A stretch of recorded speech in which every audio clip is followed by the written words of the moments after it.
제가 제 팀 이름 말하기 굉장히 껄끄럽네요. 네.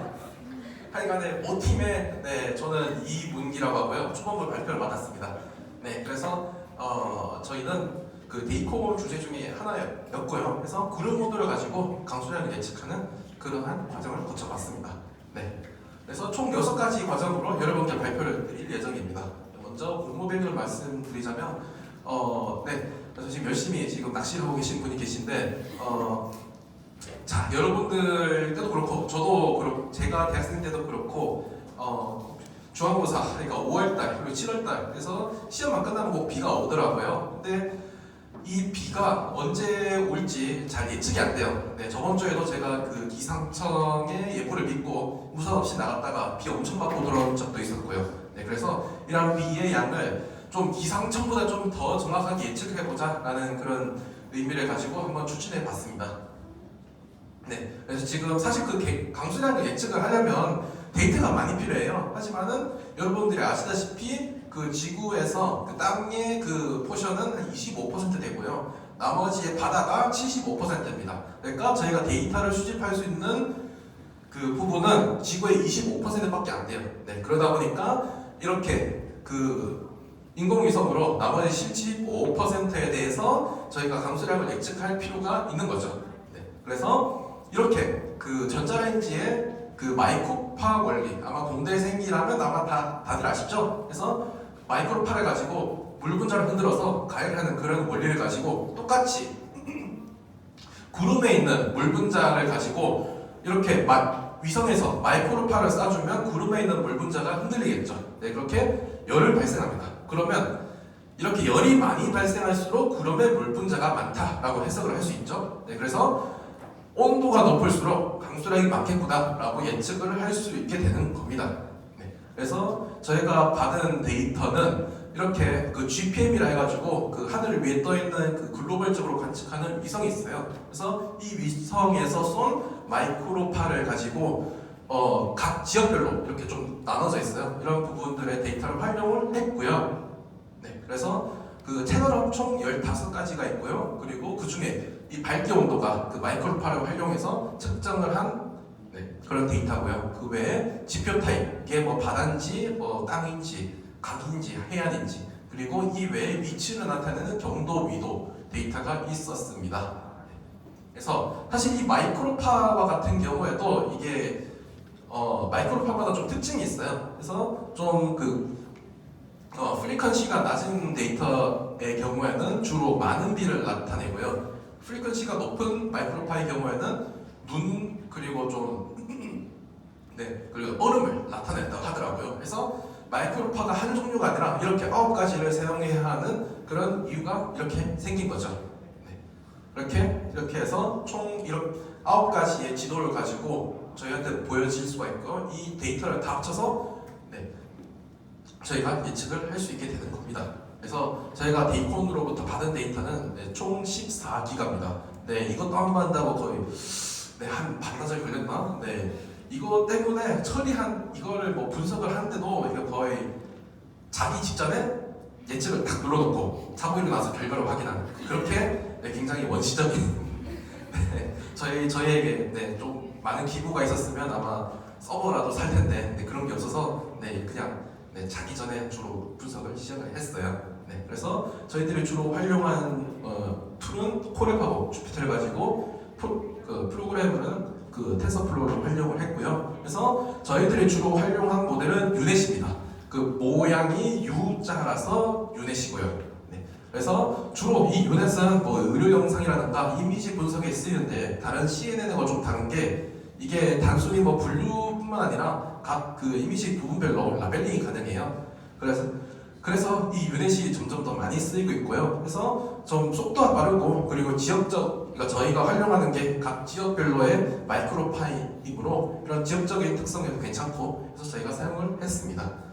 이 유넷 같은 경우에는 속도가 빨라요. 왜냐하면 이 패치 사이즈에 패치가 있으면 이 패치 단위별로 합성곱을 수행을 하는데 이 합성곱을 수행할 때 CNN은 그 패치가 조금씩 움직인다면 저희들이 유넷은 그 패치가 움직이는 그 사이즈를 정할 수가 있어요. 그래서 같은 시간으로 CNN이 이 정도 분석한다면 유넷은 이 정도 많이 분석을 할 수 있게 되는 거죠.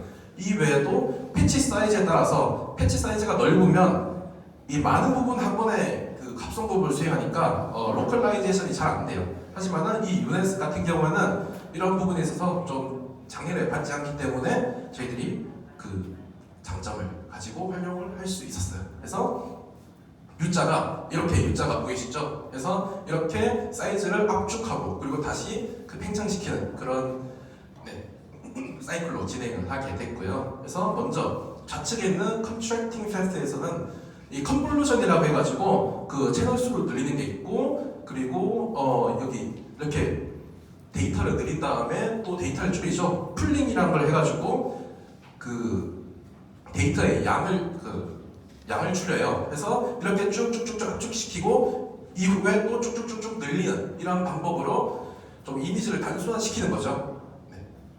그래서 그와 동시에 또 단순히 압축하고 늘리다 보면 이미지가 좀 이상 방향으로 갈 수가 있어요. 그러다 보니까 이렇게 회색 모양의 그 화살표를 통해서 그 인풋 데이터를 가지고 아웃풋 데이터에다가 조금씩 반응을 합니다. 첨가시키는 거죠. 그런 식으로 하고 또 합성법은 아마 여러분들이 합성법을 실제로 뭐 조금 해보신 분은 아시겠지만 이 데이터를 가지고 합성법을 수행하면 데이터의 크기가 작아져요. 하지만은 이 데이터의 크기가 작은데 패치 사이즈는 똑같이 그 분석을 시행하기 때문에 이렇게 남는 부분이 생기죠. 이런 남는 부분을 채워주기 위해서 이렇게 그 미러링을 해가지고 같은 데이터를 복사 붙여넣기 해줍니다. 그래서 이미지 크기를 계속 같게 유지를 하면서 분석을 할 수 있게 해주는 그런 역할이 있습니다. 이외에는 저희가 뭐 엑시 부스트라는 것도 활용을 해봤는데 아마 여러분들이 지금 최근에 가장 많이 들어본 모델 중에 하나일 거예요. 최근에 많이 쓰이긴 하는데 이게 저희가 시행을 해봤는데 생각보다 이게 시간이 오래 걸리고 그리고 또 과적화 우려도 있고 해서 저희들 이건 쓰다가 패스를 했고요. 이외에 뭐 레스넷이라고도 있습니다. 이거는 좀 CNN은 좀 발전된 모델인데 이게 출력값의 일부를 다시 인풋에다 반영을 시켜서 그 분석을 하는 건데 이게 굉장히 성능이 좋아요. 좋은데 하지만 시간이 굉장히 오래 걸리더라고요. 특히나 뭐 제 컴퓨터 같은 경우는 레스넷 돌리다가 터질 뻔했어요. 그래서 못 샀습니다. 이상으로 제 발표는 여기까지고요. 이후에 과정을 또 원희지 제가 발표를 해주겠습니다. 네, 저는 앞서 소개했던 모델을 사용해서 방수량을 어떻게 예측했는지 말씀드리겠습니다. 우선 저희가 분석한 과정인데요. 이제 먼저 데이터가 어떻게 생겼는지 살펴보고 강수량에 영향을 주는 것이 무엇인지 고민해서 가설을 설정하였습니다. 그 다음 가설에 맞게 데이터 전처리를 한 후에 여러 가지 회계 모델에 적용시켜 보았습니다. 그럼 한 단계씩 자세히 살펴보겠습니다. 먼저 탐색적 자료 분석을 하였는데요. 여기서 전처리를 하였고 그 다음에 각각의 이제 변수들과 이제 강수량의 상관관계에 대해 살펴보았는데요. 이 마지막 줄이 강수량과 각각의 변수들의 상관관계입니다. 보통 0.3 이상이어야 이게 연관성이 상관관계가 있다고 이제 하는데 이제 여기서 보면 0.3 정도까지 나오는 게 없었고 이제 그나마 이제 온도 변수가 이제 영향이 있어 보였습니다. 근데 이제 상관관계가 인과관계는 아니기 때문에 조금 더 이제 분석을 해보았습니다. 다음으로는 이제 데이터를 시각적으로 살펴보았는데요. 이 그림들은 이제 6가지 지역에 대해서 지형, 온도, 그리고 강수량을 이제 그림으로 표시해 보았습니다. 맨 왼쪽에 있는 이제 그림이 이제 지형에 관한 그림이고 이 하늘색 부분이 육지를 표현합니다. 그다음에 맨 오른쪽에 있는 그림들은 이제 강수량에 관한 그림인데요.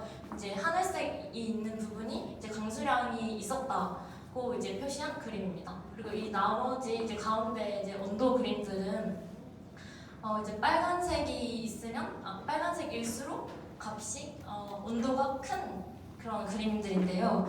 이제 첫 번째, 두 번째, 세 번째 지역을 보시면 온도가 높게 나온 부분이랑 이제 강수량이랑 비슷한 것을 확인할 수 있습니다. 하지만 이제 네 번째, 다섯 번째, 여섯 번째 그림들을 보시면 이제 여기 온도가 굉장히 큰데 쟤는 강수량이 나타나지 않고 있죠. 그래서 이것이 이제 온도와 강수량이 완전히 비례하지 않다고 이제 생각을 해서 이제 지형에 따른 이제 분석을 시행해 보고자 했습니다.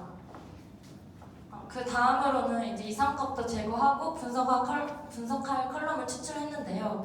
이제 강수량 유무에 따른 이제 그래프를 그려보니까 이게 여기가 강수량이 0인 지점이고 여기가 0이 아닌 지점인데 이제 25배 정도 차이가 나는 것을 확인할 수 있었습니다. 그래서 이렇게 되면 이제 클래스 비율이 너무 차이가 나면 단순히 무시할 클래스를 선택할 확률이 높아지기 때문에 이를 예방하기 위해서 언더 샘플링 효과를 주었는데요.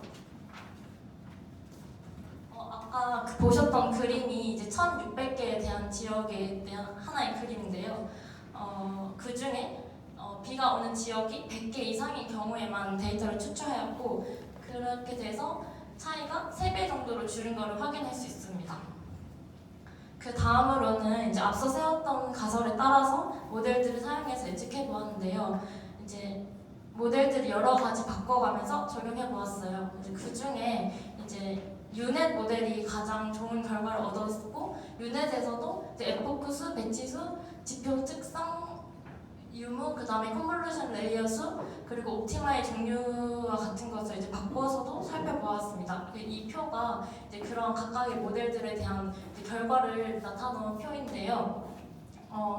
앞에서 이제 지형 변수가 강수량 영향을 미칠 것이라고 이제 가설을 설정하였는데 뺀 것이 점수가 더 좋았어요. 그래서 이것으로 이제 지형 변수가 이제 강수량에 대한 이제 혼란을 야기한다고 볼 수 있었고 이렇게 해본 결과 중에 가장 좋은 결과로 최종 결과물을 제출하였습니다. 그럼 이제 이러한 예측이 이제 어느 정도로 이제 기상청보다 좋은지 나사에서보다 더 좋은지 이제 살펴볼 건데요. 이제 먼저 이제 나사에서 예측한 이제 강수량과 이제 비교를 해보았어요. 근데 같은 데이터에 대해서 예측한 결과가 없어서 이제 나사가 이제 태풍 데이터에 대한 예측에 관한 논문을 저희가 보았는데요. 나사는 물리 기반 베이지안 통계를 사용해서 예측을 하였고 이제 여기 MA를 보시면 평균 절대 오차인 MA를 비교해 보았는데 MA를 보시면 2.49, 3.39, 1.81, 2.21 이런 식으로 이제 2점대로 MA가 나타난 것을 볼 수 있습니다. 아까 말씀드렸다시피 이제 유넷이 저희가 가장 결과가 좋았다고 했는데요. 저희 예측에 대한 이제 테스트 셋에 대한 MA가 1.4 정도로 나타난 것을 볼 수 있습니다. 물론 같은 데이터에 대해서 비교를 한 게 아니라서 정확한 비교를 하긴 어려웠지만 비슷한 결과가 나타난 것을 알 수 있었습니다. 다음으로는 이제 기상청의 예측과 한번 비교를 해보았는데요. 이제 보통 강수 예측 정확도를 따질 때 이제 강수 유무 정확도나 강수 마침률로 평가를 한다고 하는데요. 그 중에 강수 마침률인 POD에 대해서 비교를 해보았습니다. 이 강수 마침률이 이제 실제로 비오는 사건 중 비온다고 예측하는 사건의 비율인데요. 이 왼쪽 표는 물론 다들 아시겠지만 이제 분류 문제에서 평가를 위한 이제 지표로 사용됩니다. 실제로 true일 때 예측도 true로 했다면 T, P 이렇게 하고 그 다음에 실제 true인데 예측이 false라고 하면 FN 이런 식으로 표시를 하는데요. 여기서 POD는 TP 더하기 FN분의 TP 이런 식으로 표현되고 이는 이제 재현율로 재현들로 말할 수 있습니다.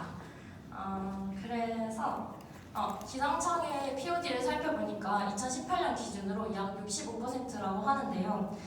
저희가 이제 유넷 모델로 구한 POD는 약 88%로 이제 기상청과 비교했을 때 저희가 더 나은 예측을 하고 있다고 볼 수 있습니다.